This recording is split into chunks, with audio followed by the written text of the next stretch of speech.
الفيديو ده هتكلم فيه عن كل حاجة تخص التستوستيرون اللي جسمك بينتجه وتأثيره على الرغبة والمزاج والشكل. عايزك تنسى كل الهبد اللي انت ممكن تكون سمعته عن التستوستيرون قبل كده وابدأ معايا صفحة جديدة. كل كلمة هقولها مصادرها موجودة في الديسكريبشن، تقدر تسمع كلامي وتفهمه كويس جدا وبعدين تراجع ورايا المصادر لو حابب.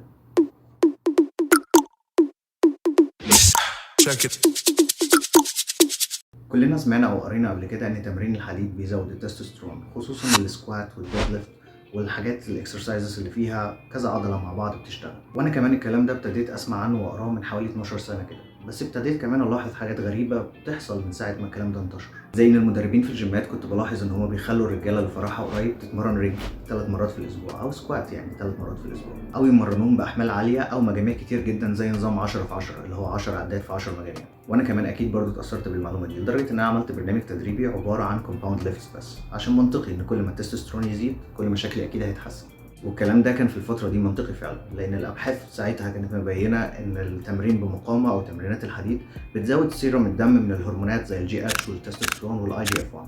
عامه الابحاث في التسعينات واوائل الالفينات كانت دايما موضحه ان كل ما الاوزان تتقل اللي انت بتشيلها في التمرين كل ما التستوستيرون بيزيد فعلا.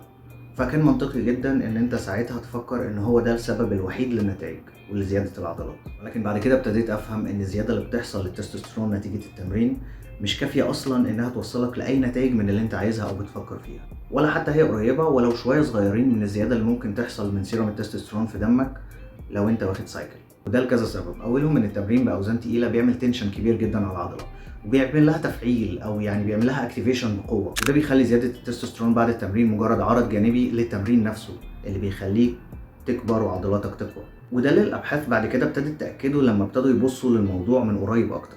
هم حرفيا لقوا ان زياده الهرمونات دي بعد التمرين ما نقدرش نستخدمها كمفوض او دليل على ان المتدرب ده هيزيد عضلات.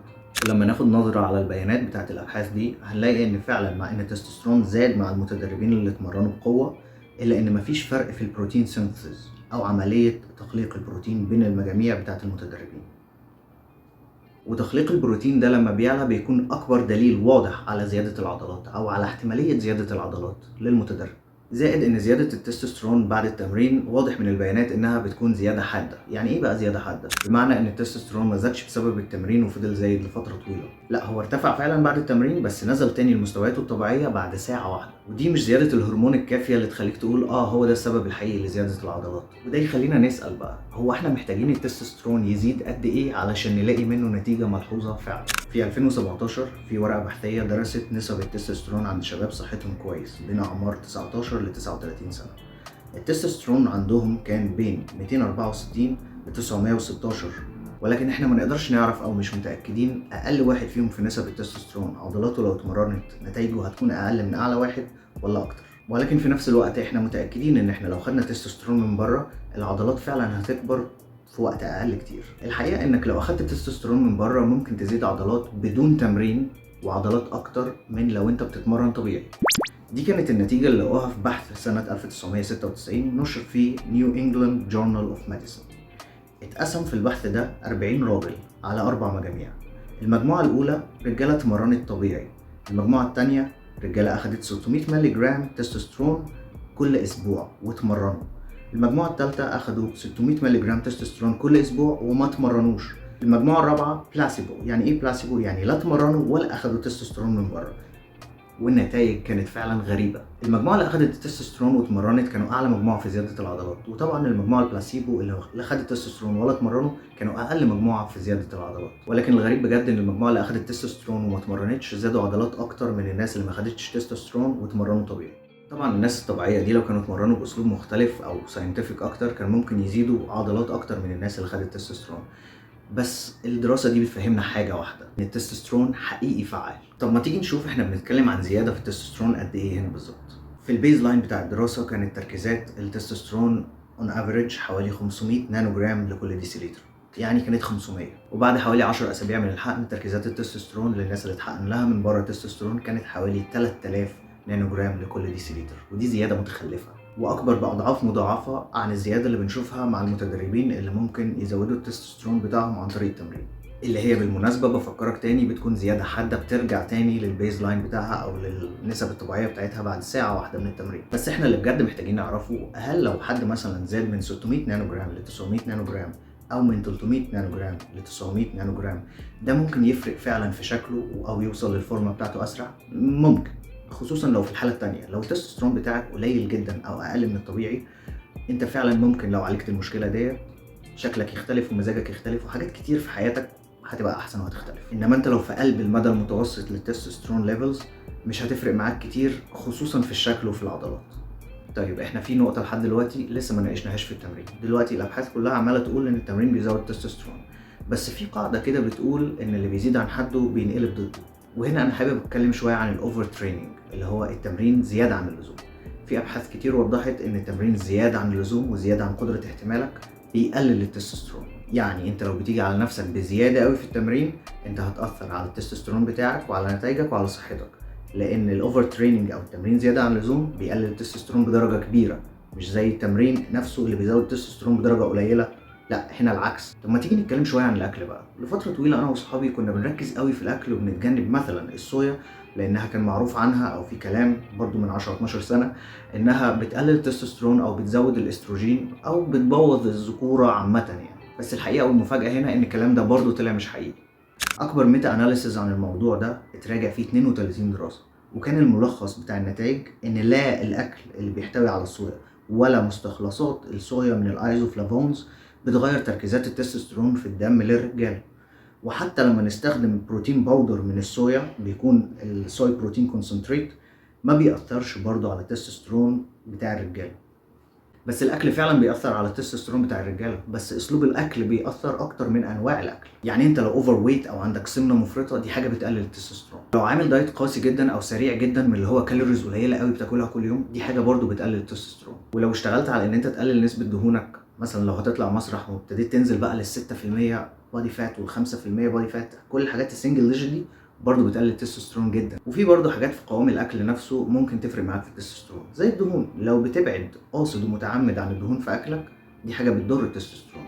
فكل دهون صحيه. زي كمان الفيتامينات زي فيتامين د والمعادن زي الزنك، الحاجات دي نقصها بيقلل التستوستيرون. فدي من الحاجات القليله كمكملات او سبلمنتس انت ممكن تركز عليها او تاخد بالك منها فعلا. بس تخلي بالك ان مش معنى كده ان انت لو خدت اكتر من احتياجاتك من الزنك او الفيتامين د ان انت التستوستيرون بتاعك هيزيد عن الطبيعي. هي مش هتفرق خالص في الحقيقه. انما لو عندك نقص فيهم في نفس الوقت فدي حاجه كفيله جدا انها تقلل لك التستوستيرون. بمناسبه المكملات، في مكملات كتير جدا بيقعدوا يتكلموا عنها ويقولوا لك ان هي بتزود التستوستيرون وده تستوستيرون بوستر ومحفز تستوستيرون، بس في الواقع الحاجات اللي شغاله قليله قوي، وانا هذكرها كلها. رقم واحد ومن اعلى الحاجات، من اكتر الحاجات اللي لحد دلوقتي معموله عليها ابحاث ان هي بتزود التستوستيرون، هي التونجات الي، ودي عليها دراسات فعلا قويه. رقم 2 الاشواجندا، عليها دراسه واحده لحد دلوقتي ان هي بتزود التستوستيرون، بس هي بتشتغل اكتر على انها بتقلل الكورتيزول ليفلز او هرمونات القلق والتوتر، ودي حاجه كفيله انها تزود العضلات بتاعتك برضو او تزود او تحسن من مزاجك، تخليك رايق، فالتستوستيرون بتاعك يكون في افضل حالاته. انما حرفيا اي مكمل او ماده تانية عن الموضوع ده فيا اما عليها مفيش دليل، يا اما مفيش دليل على دراسات شارك فيها انسان، كلها دراسات على حيوانات، او عليها ادله متضاربه، يعني شويه بيقولوا انها بتزود وشويه بيقولوا لا خالص. طب بالنسبه لللايف ستايل زي النوم والقلق، الحقيقه ان قله النوم فعلا بتقلل التستوستيرون لدرجه كبيره جدا. في دراسه اتعملت في 2011 لقوا فيها انك لو قللت نومك ل5 ساعات بدل 8 ساعات لمده 5 ايام التستوستيرون هيقل 10%. الحرمان من النوم لمده 33 ساعه متواصله في دراسه تانية بيقلل التستوستيرون ل 27%. فانت لازم تظبط نومك او يعني تشقلب ونام كويس. ولو حابب ان انا اساعدك هحط لك الفيديو ده، انا كنت متكلم فيه قبل كده عن النوم. والستريس والتوتر والقلق من الحاجات اللي فعلا بتقلل التستوستيرون واللي فعلا بتجهد صحتك جدا. فمحاربة التوتر والقلق سواء عن طريق التأمل او محاولة انك تهدي نفسك عن طريق المزيكا او القرآن او التمارين التنفسية اكيد هيفرق معاك. بالمناسبة في دراسة جميلة جدا وهي الاقرب الى قلبي الحقيقة، اتعملت في Journal of Evolution and Human Behavior، مش عارف ليه بنسى الاسم. المهم ان هم لقوا في مجرد محادثه كده 5 دقائق مع بنت حلوه ممكن تزود التستوستيرون لحد 30%. طيب احنا كده اتكلمنا عن التستوستيرون بنظره عامه، بس لسه الموضوع فيه شويه شواذ للقاعده. زي مثلا 2 بيتمرنوا، واحد التستوستيرون بتاعه 900 نانو جرام وواحد التستوستيرون بتاعه 400 نانو جرام، وانت ممكن تلاقي اللي التستوستيرون بتاعه 400 نانو جرام بيزيد عضلات اسهل واسرع من التستوستيرون بتاعه 900 نانو جرام. وده انا شفته بعناية كذا مره. بس في اسباب، حتى لو اتمرنوا نفس التمرين واكلوا نفس الاكل اللي تستوستيرونه اقل ممكن يزيد عضلات اكتر بكتير من اللي تستوستيرونه اعلى. وهنا يبتدي يوضح لنا حاجه مهمه، ان الرقم الكلي بتاع التستوستيرون او التوتال تستوستيرون ده رقم عام جدا، مش بيوضح لنا كل حاجه. رقم التستوستيرون الكلي عندك ده بيبقى مقسوم لحاجتين، الفري تيست او التستوستيرون الحر، والتستوستيرون اللي مربوط بجلوبيولين. الجلوبيولين ده بيبقى رابط التستوستيرون عشان يتحكم في كميه الهرمون اللي هتوصل للانسجه بتاعه الجسم. فلو الهرمون مرتبط بالجلوبيولين بكميات اكبر من الطبيعي، الجلوبيولين هيبقى رابطه وماسكه ومش هيخليه يوصل للانسجه بتاعه الجسم. انما الفري تستوستيرون ده التستوستيرون الفاضي المتاح اللي جسمك يقدر يستخدمه في اي وقت. فبالتالي احنا ممكن نلاقي ان التستوستيرون بتاعه 400 ده عنده الفري تستوستيرون اعلى بكتير من اللي التستوستيرون بتاعه 900. فبالتالي هتلاقي عنده التستوستيرون اقل بس واخد فوائد اكتر بكتير من اللي التستوستيرون بتاعه اعلى. طبعا في حاجات بتزود الفري تستوستيرون، بس انا ما انصحش ابدا ان انت تلعب في اي حاجه من الحاجات دي من غير ما تبص الاول على التحاليل بتاعتك وتتاكد عندك مشكله ولا لا، او تخلي حد متخصص هو اللي يبص، وده افضل كتير.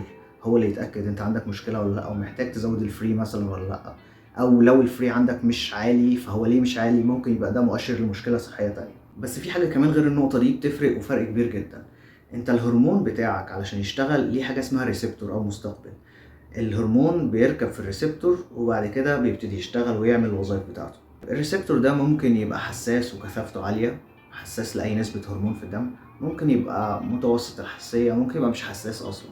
فالناس اللي عندها الاندروجينيك ريسبتور او الريسبتور بتاع التستوستيرون حساس او الدنسيتي بتاعته عاليه، هتلاقيهم بيوصلوا لنتائج اسرع كتير سواء من التستوستيرون الطبيعي اللي في جسمهم او لو حتى اخدوا تستوستيرون. دي الناس اللي ممكن توصل لمستر اولمبيا لو خدوا تستوستيرون، اللي بتشوفهم كده في الشارع او على التلفزيون او في انستجرام وتقول ده جيناته حلوه.